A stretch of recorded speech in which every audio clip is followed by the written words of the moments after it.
Jadi kalau Anda jadi presiden, itu sesekali lah pas menjelang tidur itu nanya-nanya, ini saya lagi disuruh Allah, apalagi apa sedang diizinkan, karena lumayan kok saya ini, atau saya dibiarkan sebenarnya, mau ngimami sholat aja milih zuhur kan gitu kan. Apa saya sekedar dibiarkan atau Tuhan nggak peduli saya jadi nggak jadi, Indonesia mau punya pemimpin atau tidak, Allah nggak peduli. Tolong dijaga ketidaktahuan Anda mengenai Indonesia supaya tidak sukar meridhoi apa yang akan terjadi. Jelas ya?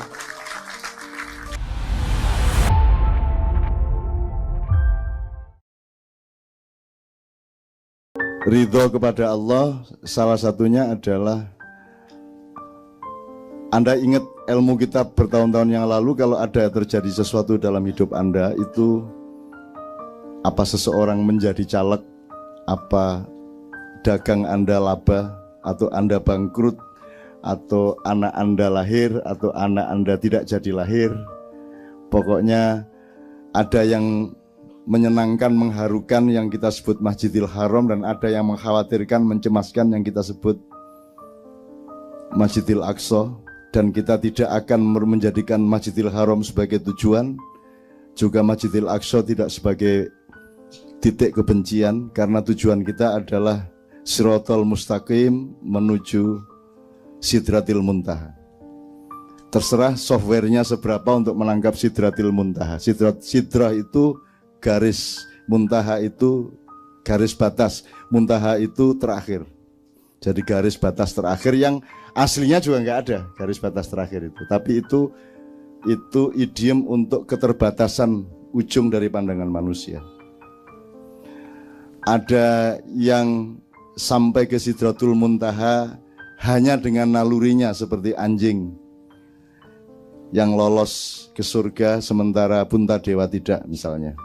Tapi ada yang sampai ke Sidratul Muntaha dengan kualitas Rasulullah. Nah, kualitasnya bermacam-macam.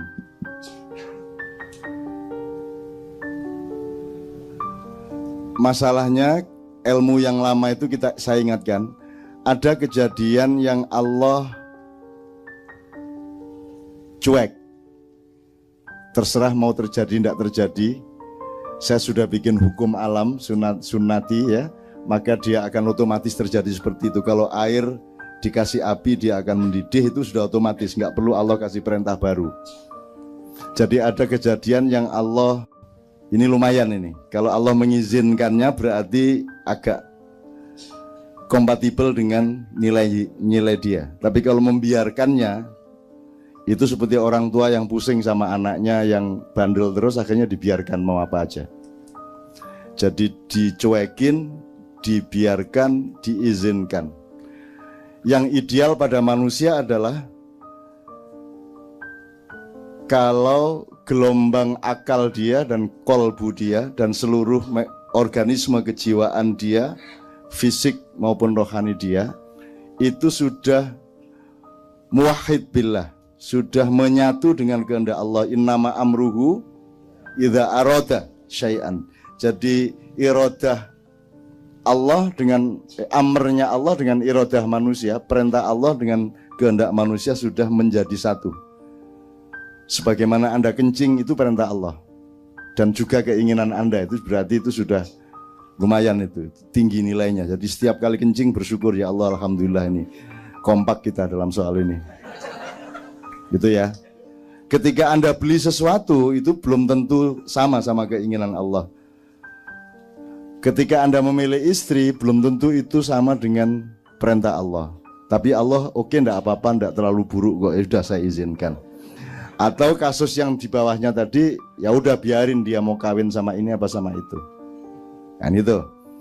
Nah, yang tertinggi adalah kalau yang terjadi, yang Anda alami, yang Anda putuskan, yang Anda langkahkan dalam hidup Anda sama persis dengan perintah Allah atas kehidupan Anda. Nah, ini kan bervariasi tiap hari, bisa kecil, bisa besar, bisa sedang. Jadi kalau Anda jadi presiden, itu sesekali lah pas menjelang tidur itu nanya-nanya, ini saya lagi disuruh Allah, apalagi apa sedang diizinkan, karena lumayan kok saya ini, atau saya dibiarkan sebenarnya. Mau ngimami sholat aja milih zuhur kan gitu kan. Upamanya gitu ya. Apa saya sekedar dibiarkan atau Tuhan nggak peduli saya jadi nggak jadi, Indonesia mau punya pemimpin atau tidak, Allah nggak peduli. Anda tahu kan 4 ini bedanya apa? Kalau negara kita sudah sampai kepada tingkat yang keempat ini, maka Anda jangan percaya kepada Anda yang Anda dengar, dan jangan percaya kepada Anda lihat, dan jangan percaya kepada yang Anda fahami. Anda harus hidup memulai dengan pertanyaan-pertanyaan baru atas segala sesuatu, termasuk atas diri Anda masing-masing. Harus belajar bertanya sekarang. Nggak usah berpretensi untuk menjawab dulu. Wong kon iku takon sik salah. Kadek jawab barang. Wis meneng kok gak ro kon. Sing penting kon iso takon. Kata Sabrang, gambar saya dipakai untuk Gerindra itu ya. Itu tanya sama Sabrang, nanyanya aja salah. Nanya itu loh salah. Jadi sekarang kunci pertama adalah gimana kalau malam hari ini kita mundur 1-2 langkah, yuk belajar bertanya dulu. Gitu loh. Kalau Anda jadi caleg, mana teman saya tadi? Tolong nanti malam direnungkan, ini Anda sedang diperintah. Anda lulus tadi ya, Anda sedang diizinkan atau dibiarkan, ngapain saya urusin gitu ya kata Allah ya. Wong A bukan A, B ternyata C, C berlagak D, kan begitu kan? D, ternyata E bukan E juga. Ini Indonesia kan begitu, disebut demokrasi ya. Yang nggak memenuhi syarat, disebut negara ya bukan. Gitu? Disebut wakil rakyat itu sing diwakili yo apane? Misalnya gitu loh. Jadi tidak ada satu huruf yang real atas dirinya sendiri. Wala A, wala B, wala C. Saat ini ya. Jadi waduh, ini kalau tak perpanjang nanti Anda ketawa dong, tapi wis nggak usah lah. Jadi tolong dipertanyakan. Itu pertama. Jadi kalau ternyata nanti Anda mengalami setelah Pilpres sesuatu yang Anda tidak setuju dan tingkat tidak setujunya itu sampai mendalam ke hati Anda, itu kan Anda jadi tidak ridho kan? Jadi Anda sekarang mulai harus menyiapkan ridho kepada apa yang Anda sangat nggak setuju. Wah, aku abot temen. Nah, untuk ridho ini hubungannya misalnya sama ilmu, bro. Lebih gampang mana, ridho berilmu atau ridho tanpa ilmu? Lebih gampang mana, Mas? Kata orang ini roti, ya sudahlah tak makan wong roti. Kata orang tak makannya ridho saya roti. Begitu Anda punya pengetahuan, loh ternyata tai. Maka jadi nggak ridho kan gitu. Nah sekarang saya ingin mengatakan kepada Anda, tolong dijaga ketidaktahuan Anda mengenai Indonesia, supaya tidak sukar meridhoi apa yang akan terjadi. Jelas ya? Apakah engkau, dulu sudah pernah kita tanyakan, Anda ini pengetahuan mengenai apa yang hari-hari ini terjadi itu di atas 5% atau di bawah 5%? Di bawah 5%, dan Anda harus makan sesuatu yang Anda hanya tahu di bawah 5%. Itu pun harus ridho. Maka yang enak adalah orang yang nggak ngerti apa-apa. Jadi mulai malam hari ini Maiyah menyarankan wis batal no ilmu muka baiku batal no. Wis pokoknya wis ono jari roti badoken ngono wis gak angel-angel wis timbangane kamu penuh pertanyaan macam-macam jadi kamu ndak ridho. Wong Allah izinkan kok, Allah biarkan kok, kan gitu. Saya tidak gini. Menurut Anda capres ini sampai bulan Juli nanti itu menduduki peringkat pertama dari skala prioritas hidup Anda atau tidak? 100% ini tidak. Berarti Anda orang ma'iyah yang luar biasa. Hanya orang bodoh yang terlalu tidak mengerti apa-apa. Artinya kebodohannya itu melebihi batas. Yang meletakkan urusan kepemimpinan di Indonesia ini sebagai hal yang wajib. Menurut Anda soal ini Indonesia mau ganti siapa pemimpinnya ini wajib apa dalam pikiran Anda lah ya, dalam hati Anda wajib apa sunat apa halal apa makruh apa haram? Mubah. Harus kono-kono gitu ya. Itu namanya mubah. Kalau sunnah mbok iya. Itu kalau sunnah. Kalau wajib harus ini. Awas kalau enggak. Kalau makruh, mbok jangan itu. Itu makruh. Kalau haram, aku tak santet tak sampai dadi. Misalnya gitu kan. Itu namanya haram.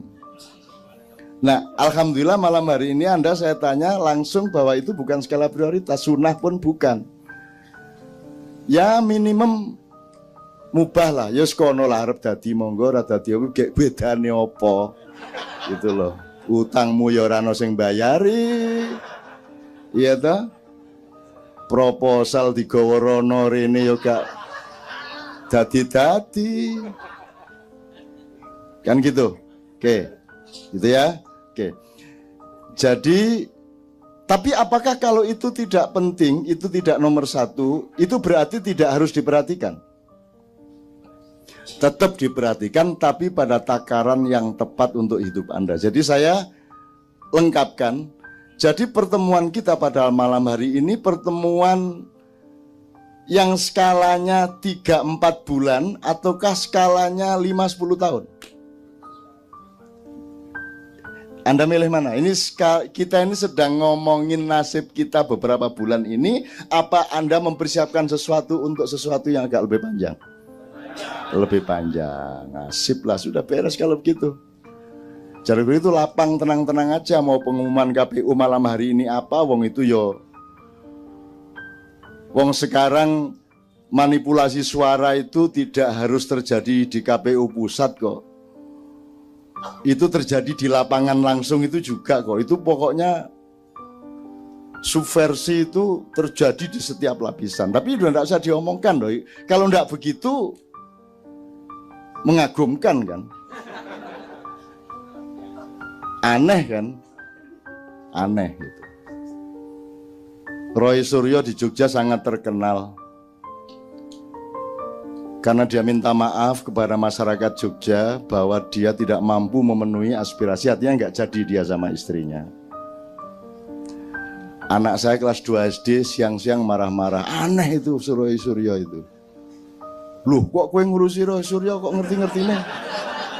Kan balihonya di mana-mana memenuhi Jogja itu. Si Rampak ini. Aneh gimana? Dia tuh minta maaf sama masyarakat Jogja, dia bilang. Karena dia merasa tidak mampu memenuhi aspirasi masyarakat. Terus saya bilang, hubungannya apa sama minta maaf? Wong dia tidak terpilih itu karena rakyat memang tidak milih dia kok. Tuh anak saya kelas 2 SD itu pakai logika itu. Kalau mau minta maaf itu kan kamu U19 mestinya menang malah jadi kalah. Itu minta maaf sama masyarakat. Loh masa sekarang U19 Indonesia minta maaf sama U19 Myanmar minta maaf ya tadi saya kalah itu ya gitu. Jadi anak saya bingung pikirannya. Kok minta maafnya sama Myanmar ini bagaimana? Jadi tidak ada hubungan sama minta maaf gitu loh. Jadi kita ini sudah disebut manusia tidak memenuhi syarat. Disebut binatang tapi ya pinter ngaji. Kan gitu kita ini sekarang. Jadi sedang status quo ini. Saya kira nanti kalau Tuhan radikal dikumpulin lagi, udah sekarang diperjelas saja yang mau jadi binatang angkat tangan. Wis rono. Kira-kira gitu. Oke. Saya tidak perpanjang teman-teman sekalian. Untuk itu saya senang karena Anda akan menjadi kader dari Indonesia yang sejati, yang sekarang sedang buang sampah nih. Jadi semua jamur dikeluarin, semua yang buruk-buruk diangkat. Tidak berarti yang terpilih jadi DPD terus buruk ya. Enggak. Karena bisa aja ada mutiara di tong sampah. Nah, tinggal Anda cari, Anda ini mutiaranya apa tong sampahnya, kan begitu kan. Kan tinggal begitu. Itu tidak bisa diklaim oleh siapapun karena itu pengetahuan dan makrifat atas dirimu sendiri masing-masing. Jadi sekarang Anda jangan percaya kepada penilaian orang kepada orang, karena orang melihat apa saja sekarang dengan kepentingan dan kedengkian. Jadi tidak mungkin ada kesejatian di dalam persepsi orang. Apa di koran, apa di TV, apa bahkan dalam omongan sehari-hari. Kalaupun tidak dengki, karena ketidaktahuan yang melebihi batas. Jadi mending setiap orang belajar jernih atas dirinya masing-masing. Dan tidak ada yang perlu kita apa-apain. Ada calon ini, calon itu yang saya terima di rumah, di Katipiro. Ada yang saya tolak, ada yang saya hindari. Ada yang Tuhan menghindarkannya. Ada yang Tuhan memaksa saya menemuinya, macam-macam. Dan bagi saya itu semua parameter. Yang tidak datang ke saya pun itu bagi saya parameter. Karena orang yang datang, saya lihat niatnya, oh berarti ada opsi ini di dalam berpolitikan. Ada yang datang niatnya itu tidak dari mulutnya ya, niat dilihat ya, tapi dari gelombangnya yang saya tangkap sejak sehari sebelumnya, maka oh berarti ada opsi yang ini. Yang tidak datang itu berarti opsi yang ketiga. Jadi saya tidak perlu ketemu siapapun untuk menangkap opsi-opsi yang sedang kita alami sebagai bangsa Indonesia dengan nasib yang akan kita rasakan bersama-sama dalam waktu beberapa bulan.